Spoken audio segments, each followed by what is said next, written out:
Salut tout le monde, c'est AZK, on est le 3 septembre et aujourd'hui on va faire le petit tour d'actualité de la DeFi, en tout cas de ce qui est passé sous mon radar, et on va commencer avec une news assez rigolote, assez sympathique, c'est l'Ethereum Phone qui a été lancé, ça y est, il y a 50 exemplaires qui sont écoulés en moins de 24 heures.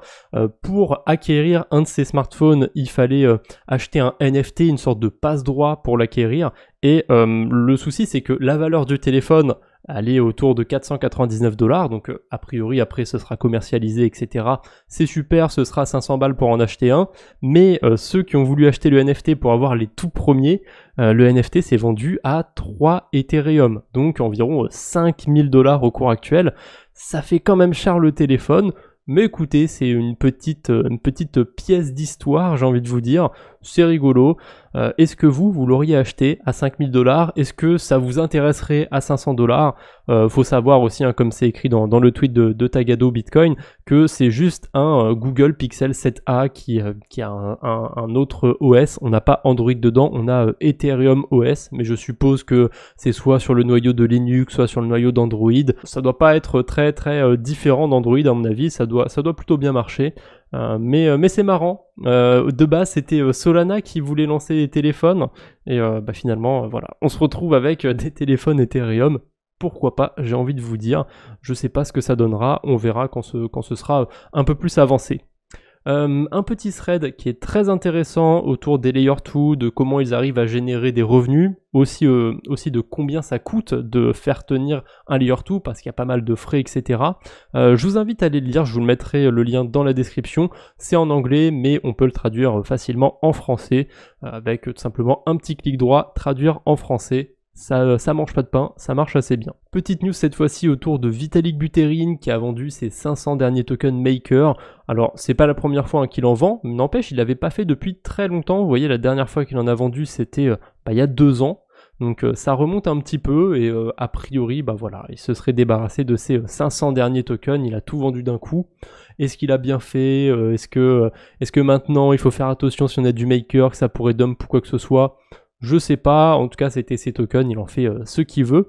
Et on a CoSwap qui flex un petit peu parce que Vitalik a utilisé leur agrégateur et du coup il a réussi à obtenir 2,75 Ethereum de surplus parce que en fait sur CoSwap ça marche avec des ordres, donc forcément si jamais il y a un ordre qui est au-dessus du prix du marché, boum, ça peut passer. Et voilà, il a réussi à obtenir 0,28% au-dessus du prix du marché. Donc CoSwap aussi, c'est un agrégateur qui marche bien, mais de toute façon si vous utilisez DeFi Lama par exemple, il va comparer en direct plusieurs agrégateurs et CoSwap en fait partie. Donc c'est sympa CoSwap, mais il y a plus optimal encore. Goku qui nous partage cette petite news autour de Gala Games. Alors Eric Schleiermacher, je suis pas sûr de bien le prononcer mais on va faire avec, le CEO de Gala Games, et Wright Thurston, j'ai vraiment un accent anglais dégueulasse, bref, les deux, le CEO et le cofondateur, ils ont porté plainte l'un contre l'autre, donc pourquoi pas, j'ai envie de vous dire. Le CEO affirme que Thurston a vendu illégalement 130 millions de dollars de jetons Gala. Maintenant, cette affaire appartient à la justice. Mais c'est rigolo de voir comme ça les deux patrons, entre guillemets, d'un projet s'attaquer entre eux. Ça risque de mettre un petit coup quand même aux jetons Gala. J'ai pas été vérifié, mais à mon avis, c'est pas terrible. Vous savez quoi, on va aller vérifier en direct. Ouais, on peut le voir à court terme, ça a eu un petit effet cette news. On a eu moins 6% sur le cours du Gala. C'est pas dramatique, mais de toute façon, si on regarde depuis le point haut, ça fait pas une grosse différence, on est déjà à moins 98%. Qu'est-ce que vous en pensez d'ailleurs de Gala Games? Moi je connais que de loin ce projet. Est-ce que vous pensez que c'est un bon projet par rapport au gaming sur la blockchain? Est-ce que vous aimez, est-ce que vous n'aimez pas? Dites-moi tout ça en commentaire. On enchaîne avec une petite news. Bon, là on n'est pas dans la DeFi, on est dans la finance centralisée, mais si jamais vous avez un compte Revolut, ils ont lancé un petit programme un petit peu comme on a sur Coinbase, où on peut apprendre, on a un petit questionnaire sur une crypto en particulier, sur une blockchain, et on peut récupérer une petite partie d'euros dans cette crypto. Alors c'est vraiment petite partie parce que là je vois sur le screen on peut gagner 20 centimes en AVAX, 1$ en DOT. Bon, c'est sympathique, faites-le si vous avez un petit peu de temps, je sais pas, dans les transports en commun ou quoi, c'est toujours ça de prix. La courbe de recherche Google par rapport aux cryptocurrency, crypto-monnaie en français du coup, a atteint son point le plus bas quasiment depuis 5 ans. Alors là, comme on regarde depuis 5 ans, on peut pas voir le cycle de 2017, mais sur 2017, les recherches pour Bitcoin et cryptocurrency étaient encore plus élevées que sur le cycle de 2021. Je pense que avec le temps, les gens savent ce que c'est. Ils n'ont pas besoin de chercher forcément Bitcoin, crypto, etc. sur Internet. Alors oui, on voit quand même que quand il y a un cycle haussier, bah, on a forcément une augmentation de la recherche de ces termes, mais je pense qu'au fil du temps, ça va quand même se tasser cet effet. Je suis pas sûr qu'on revoit des points hauts à chaque fois qu'on va faire des cycles haussiers sur le marché crypto, si tant est de toute façon qu'on ait encore des cycles haussiers. Donc ensuite, il avait pris aussi, il avait comparé sur les 12 derniers mois, il avait comparé aussi par rapport au terme Bitcoin, qu'est-ce qu'il a fait, Ethereum aussi, et on voit toujours un petit peu le même scénario, le même pattern qui se répète. On a eu un gros pic sur le dernier cycle haussier, depuis c'est en baisse.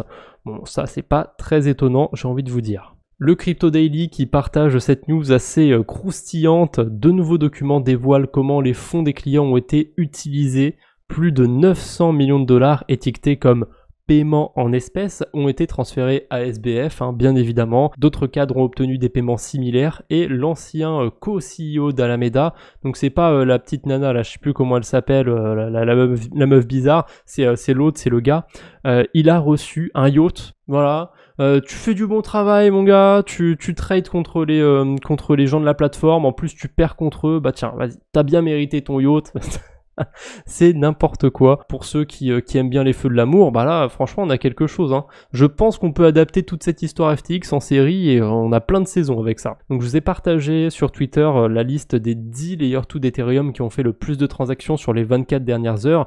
Alors forcément c'est des données à un instant T, ça va évoluer, mais quand on regarde depuis les derniers jours, dernières semaines, on a quand même ZK Sync qui trust pas mal le haut du classement. En ce moment, il surpasse même Ethereum en termes de transactions. Donc franchement, ZK Sync, il se passe beaucoup de choses là-bas. On en entend beaucoup moins parler en ce moment parce que on a Base, on a Linea qui commence à émerger, à prendre un petit peu le dessus. Même Starknet aussi. Starknet, je trouve qu'on n'entend pas trop parler et pourtant...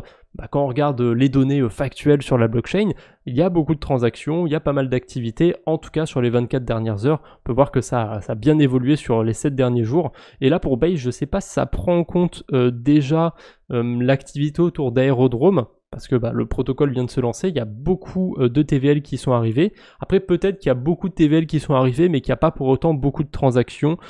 C'est vrai que pendant un moment, on a eu une phase où il y avait beaucoup de fausses transactions pour faire pumper des shitcoins sur la blockchain Base. Là, je ne sais pas trop où ça en est. En tout cas, voilà. Intéressant comme classement, et comme je l'ai dit dans mon tweet, je connais même pas la 10e blockchain, enfin j'ai peut-être vu de nom au mieux, mais c'est tout. ApeX, je sais pas du tout ce que c'est, je savais même pas que c'était un layer 2 d'Ethereum. La deuxième petite news, c'est pas vraiment une news, c'est plus une publicité. N'hésitez pas à rejoindre le groupe Discord dédié à la chaîne YouTube et à la chaîne secondaire. Si ça vous intéresse, vous avez le lien dans la description. Et on termine par ça, c'était assez rigolo. J'ai demandé à Bing hier quand est-ce que Bitcoin ira à 100 000 $, et il me répond en 2022. Bon, alors le souci, c'est que là on est fin 2023 quasiment, je pense que c'est mal barré, je suis à peu près sûr de ne pas l'avoir vu à 100 000 $ en 2022. Après, ça dépend sur quelle paire on regarde. Si on se met sur un dollar qui a pris un petit coup dans l'aile, genre l'UST, on a fait 100 000 $, si c'est pas 1 million de dollars peut-être. Oui, là forcément on a fait une belle performance par rapport à l'UST, mais quand on regarde le vrai dollar, non, on n'a pas fait 100 000 $. Pourtant, Mick McGlone, stratège principal chez Bloomberg, il avait affirmé que le Bitcoin allait dépasser les 100 000 $ en 2022. Ah là là là là. En surfant sur l'inflation des monnaies fiduciaires. Par contre, il s'est pas trompé sur un truc, c'est l'inflation. Ça, on la sent encore bien passer. Allez, voilà, sur ces petites notes joyeuses, je vais vous laisser passer une agréable journée. On se retrouve bientôt, j'espère. D'ici là, portez-vous bien. Salut tout le monde!